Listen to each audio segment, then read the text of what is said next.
আজকে খুব ভালো একটা দিন গেল। আমরা কোম্পানির সবাই আজকে রওনা দিলাম। কোম্পানির খাওয়ান আছে, আজকে ইফতারি খাবো কোম্পানি। তারপরে চিকেনেতে পাড়া দিলাম, দেখলাম অবশেষে সৌদি মহিলারা খুব মানে রাস্তার ধারে ইফতার ব্যস্ত আছে।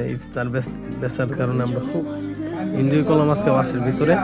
এনজয় করার পরে আমরা দেখলাম কি সৌদি মায়েরা ইফতার ব্যস্ত মানে আমরা খুব শীঘ্রই যাইতেছি কোম্পানির যে জায়গাটা আমরা জন্য বুকিং করছি ওই জায়গাটার জন্য যাইতেছি। যাওয়ার পরে আমরা অবশেষে ওই জায়গায় যাওয়ার আগে আমরা রাস্তাঘাটে কত রকমের কি দেখলাম। তারপরে আমরা খুব এনজয় করতে আমরা অবশেষে রাস্তার মাঝে রওনা দিলাম। আল্লাহর রহমতে আমরা যাবো এখন কোম্পানির ইফতার খাইতে। দেখা যাক কি লাগছে কোম্পানি। তো আমরা কোম্পানির জায়গার মধ্যে যাইতেছি আর এনজয় করতেছি। বাসে সবাই মোটামুটি আমরা কোম্পানির লোক অনেক লোক আছিল।